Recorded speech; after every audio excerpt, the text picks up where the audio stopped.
Who should you buy? And which players should you sell before week 9 of the fantasy football season? What's going on, fantasy freaks and football fans? It's Mitch here, back with another Owner's Box Fantasy Buy Low, Sell High video. This is a video where I give you my favorite targets to trade for, and of course the players that I feel it's the right time to move on and trade away, but always looking for the best value possible. So if you have any questions at all, let me know in the comment section below. Let's get started with the players that I would buy right now. And specifically, you have to think about where you are in your standings. If you're a player that's high up in your standings, and hopefully that's partly because you watch these videos every week, but if you're high up in your standings and you're in line for a bye week, or you're in line to definitely get a playoff spot, I'd be thinking about players that are injured that I could potentially target that would be elite additions to my team, potentially dishing off 2 or 3 assets to get a bigger fish. So let's begin with a big fish. The legendary Mike Evans, wide receiver of the Tampa Bay Buccaneers. Mike Evans is going to come back without Chris Godwin in the lineup, and he's going to command the large target share of the Tampa Bay offense. And I've loved the Tampa Bay offense all season. Even this past week, without Godwin, without Evans, the way they moved the ball against the Falcons in the run and the pass game, Liam Cohen is really onto something this year. I think he is truly a head coach candidate entering this offseason. He has been on fire in terms of his play calling, his sequencing, his play action usage, his motion, just the way he's getting players open that traditionally you wouldn't think are separators. Like, he was having a Chris Godwin resurgent season. He was still allowing Mike Evans to flourish. And I could see, once Evans comes back, him almost being a little bit in an Evans and Godwin role. You could see him maybe more in the slot. You could see him, of course, being targeted more often on manufactured touches. Now, obviously, he's dealing with a serious hamstring injury, which is still going to keep him out for a couple to a few weeks. But once you get him back, his schedule is very promising. Not only does he have a quarterback playing at the best of his ability, the best he's ever played in Baker Mayfield, he's in a great offense, great scheme. His team has a terrible defense. They're still going to be in the running for a wild card position, even a division crowned at the end of the year. So it's going to be important that he comes back. And of course, Mike Evans is always chasing the 1,000-yard consistency, right? So Mike Evans is going to want to come back as soon as possible to keep that record, because that's his big kind of claim to fame almost. It's not the only thing he's done throughout the course of his career, but it's like the one main thing everyone thinks about Mike Evans: 1,000 yards, 1,000 yards, 1,000 yards. So it is a big deal to him, and it's a big deal to the Bucs. So he plays an easy schedule. The Panthers twice, actually. The Panthers in the fantasy finals, and he plays the Panthers, the Raiders, the Chargers, the Cowboys, the Panthers. That's his final 5 weeks of the fantasy season. So I'm thinking, whenever he comes back, maybe he misses that first Panthers game or whatever, but if he's back for the final 5 weeks of the fantasy season, the 3 weeks in the playoffs being Chargers, Cowboys, Panthers, he has great matchups to flourish for the rest of the season. As a number 1 receiver, you think about the matchups there. He always torches the Panthers. Okay, the Raiders don't have a true CB1. The Cowboys, I think Trayvon Diggs and Deron Bland. Bland's been injured, and Diggs is kind of out to lunch right now. Is not playing at that same level. Chargers don't have a great CB1, although they are a good defense. I think Evans is going to torch this entire schedule, especially considering there will be no Chris Godwin to clearly give him a 1A, 1B type of target share in the offense. So target Mike Evans and win your fantasy championship. The second player I would buy low right now is Nico Collins of the Houston Texans. Nico Collins was the best receiver in football through the first few weeks of the NFL season, and because of his injury, 4 weeks on IR, he will be back in week 10. Nico Collins has maybe been forgotten in terms of, I feel like people would put maybe CeeDee Lamb, Justin Jefferson, a couple other names in front of him. But to me, I would still have him as a wide receiver 1 overall, wide receiver 2 overall type of player for the remainder of the season when he's back. Because I wasn't overly concerned with his injury going into IR, so I'm not overly concerned he'll be ruined for the rest of the year. No Stephon Diggs for the Texans offense. Tank Dell is still kind of slow coming off that ACL and hasn't really looked like himself. So Collins is going to clearly be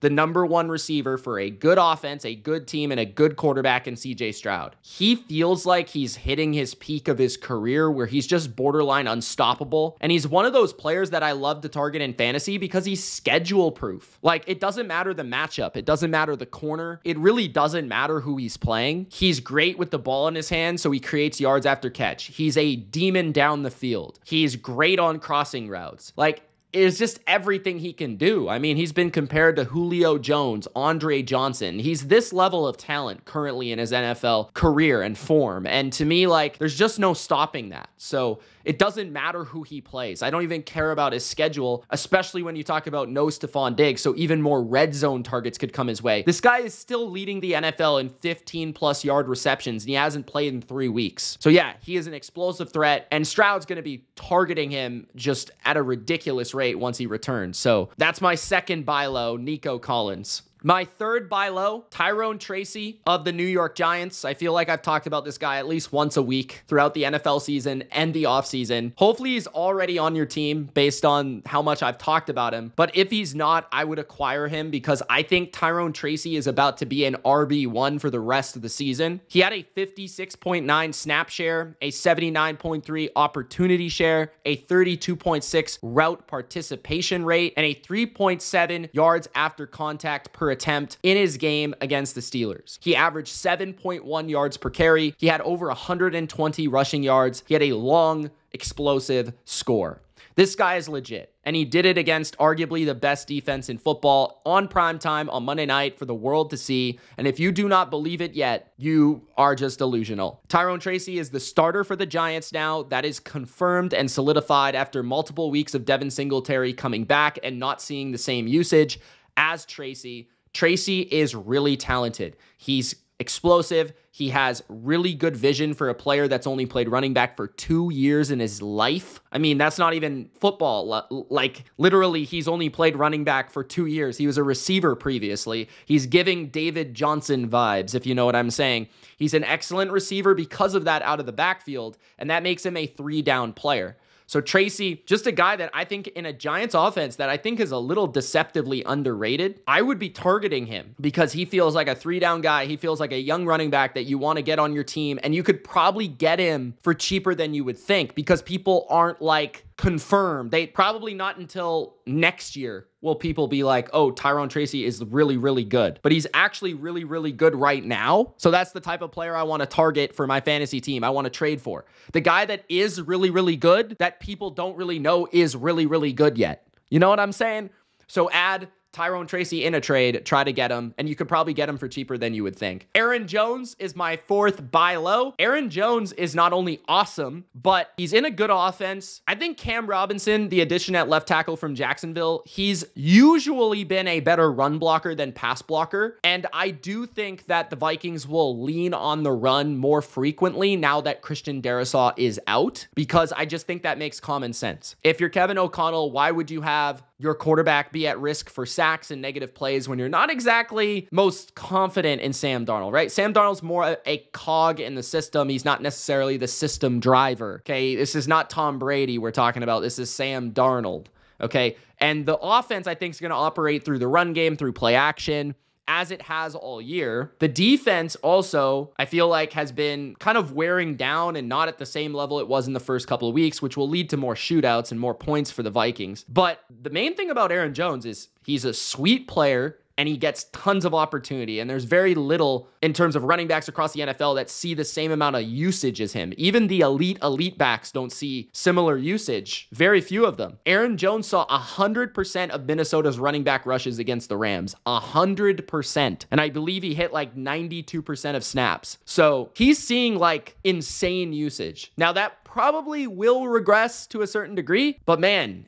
he is seeing usage like we've never seen in his NFL career. I wouldn't have predicted that, but that's been the case. And they love him as a receiver. Like, they put him in the empties sets, like in the slot, like they put him out wide, like they actually let him run receiver routes, like crossing routes. Like he gets open and he makes plays as a receiver. He also is, of course, an explosive back that even with limited touches can do some damage. And like I said, with Cam Robinson now at left tackle and no Christian Darrisaw, I think they'll be a little bit more run heavy. So at number 4, buy low, I like Aaron Jones from the Vikings. My 5th and final buy low candidate, we're going to go with the quarterback here. I like Kyler Murray. Call of Duty Kyler. Now, usually Call of Duty comes out and Kyler sees a drop in his play, but not after that Miami game. He actually played excellent. I would argue it might have been the best game of his season, if not for that Rams game where he went nuclear and was the true road runner. But what I love about Kyler, I actually just traded for him in a league, is I love his late season schedule, and I love how Kyler can win you weeks. So he's not exactly been the best quarterback in fantasy this year. He's been pretty good to solid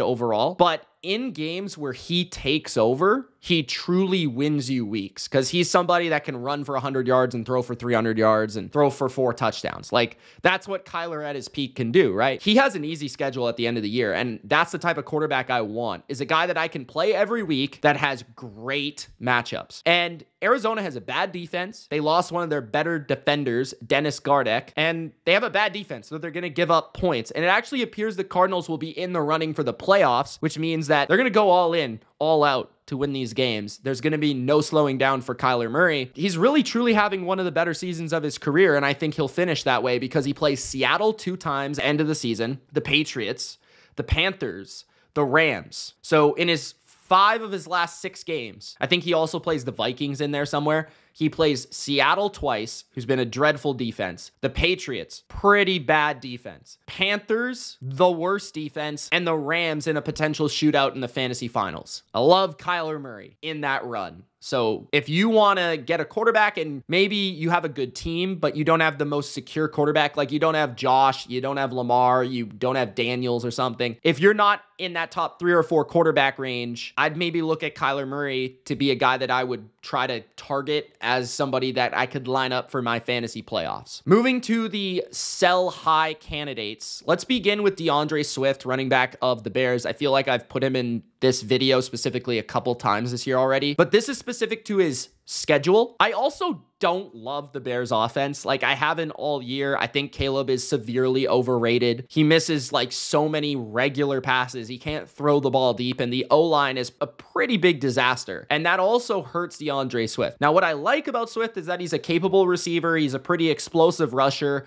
and he creates little out of, he creates nothing, something out of nothing, not nothing out of something, Mitch. So DeAndre Swift has a tough schedule. And with the current quarterback play, the offensive line play, that could lead to disastrous weeks. And that's not what I want on my fantasy team. So he plays after Arizona and the Patriots, which are great matchups. So he plays Arizona this week, New England next week. He should still go off. He just went off against Washington, had a long run, right? That was really his claim to fame in that game because he really didn't have a great game other than the long touchdown run, which I think changes the result. And that doesn't really click in people's minds. But Arizona, New England, he should do well. Right? Probably after this Arizona game or after the New England game, you should look to trade him because then he goes on a really tough stretch of games. He plays the Packers, who are fairly average against running backs, but they're a top 10 yards per attempt rush defense, and they're a good team, and they'll probably be leading the Bears, so that means more passing, less running. The Vikings defense, who are a good run defense. The Lions defense, who are a great run defense. The Niners, the Vikings again, the Lions again. So he gets the Vikings twice, the Lions twice, the Niners defense, the Packers. So those are all games that I would consider the Bears to be underdogs in, except for maybe one of the games against Minnesota, and then he finishes with Seattle. So overall, I just think that stretch run is really difficult for a running back to sustain rushing success specifically. He might be able to get away with a solid floor with receiving action, but given Caleb, the way he's playing, I just don't see them winning very many of those games. I don't see them scoring a lot of points in those games. So I would sell DeAndre Swift if I had the chance right after this Arizona a New England stretch. Najee Harris, running back of Pittsburgh, is on a bye right now. I would sell him. I've told you this a couple times already, but let's just reiterate. I think he's a sell again. He's been playing great. I sold him a few weeks ago, and I kind of regret it because I should have held on to him a little longer, considering, you know, Russell Wilson has kind of allowed Najee to thrive a little bit more because defenses are playing the deep ball more frequently. They're actually backing off of the run game, not packing the box like they did against Fields. They've got 2 high safeties more frequently. Najee's scoring in the red zone more frequently. So those things all help for Najee. But when you look at the schedule, this is really the reason I'd trade him. It's schedule related, not role related. He has a strong role, but after the bye, he plays Washington, which is a solid run defense, not great, but then he plays Baltimore, Cleveland, Cincinnati, who's kind of a little bit of a break, but they're actually good against running backs this year. Cleveland again, Philly, Baltimore again, and Kansas City. It is the worst stretch I've seen for a running back this year. Baltimore twice, Cleveland twice, Philly, Kansas City. That's insane. I just don't want any part of that. If I can get rid of Najee, his whole entire schedule is red. I'd get rid of him, bro. So Najee Harris is a sell for me, strictly based on matchups. J.K. Dobbins has some difficult matchups, but the reason I would sell J.K. Dobbins is because I don't believe that he's going to be able to withstand an entire season at the same success rate that he's been rushing at. Like, he's a player that's coming off major injuries, major surgeries. Like, he's going through probably the deepest season of his NFL career so far with the heaviest workload of his NFL career. I just don't know how much longer he's going to hold up. So if I have J.K. Dobbins, I'd be willing to sell him basically strict on a bet. You know, like, I would just bet that he's not going to hold up. That's basically what I'm looking at here. He's a solid RB2 to have, maybe a flex to have. Like, he's not bad whatsoever. I would just look at him as a guy that I'd be willing to bet against based on his history of injury luck, the amount of touches that he typically has taken, which he's been more of an efficiency back than a volume back in his past with Baltimore. And now he's become a heavy volume guy. And then on top of that, he's very touchdown dependent. Like, if he doesn't score a touchdown, he doesn't get a lot of receptions. So if you're in a PPR league, he also is definitely viable for bad weeks if he's not scoring. So yeah, Dobbins is just risky to me for the rest of the year. And then T. Higgins is our final sell high. I only have 4 this week. I couldn't really figure out a 5th. I would throw in Chase Brown, but I didn't want to double down on the Bengals. Chase Brown has just a difficult schedule of good run defenses for the rest of the year. But T. Higgins, I just don't trust the guy.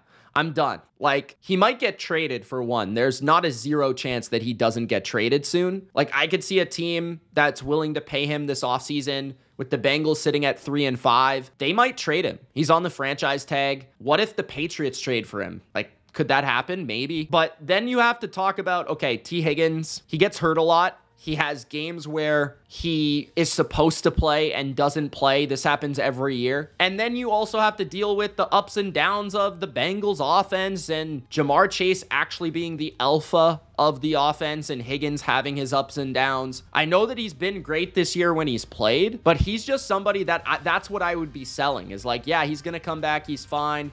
I'd trade him for a more reliable player because when it's the fantasy playoffs, it's crunch time, man. I got to be able to trust the guys in my lineup. I'm not trusting T. Higgins because it's just like the guy could get hurt. He's just soft. I don't know what it is. Like, he's just not reliable. I don't know how many fantasy championships, if any, I've ever won or anyone has ever won with T. Higgins. I just don't know. So he's been good this year for your team, but you've got to be willing to look at the long term of the rest of the season and be like, am I going to be able to count on this guy when it's crunch time? I'd try to sell high on him because I know he's been really good, but I'd be willing to look at other options for sure. All right, guys, that's it. Buy lows, sell highs for week 9. I hope you guys enjoyed. If you did, let me know your thoughts in the comment section below. Let me know if you agree, disagree, and let me know if you have any fantasy football questions. It's Mitch. Peace.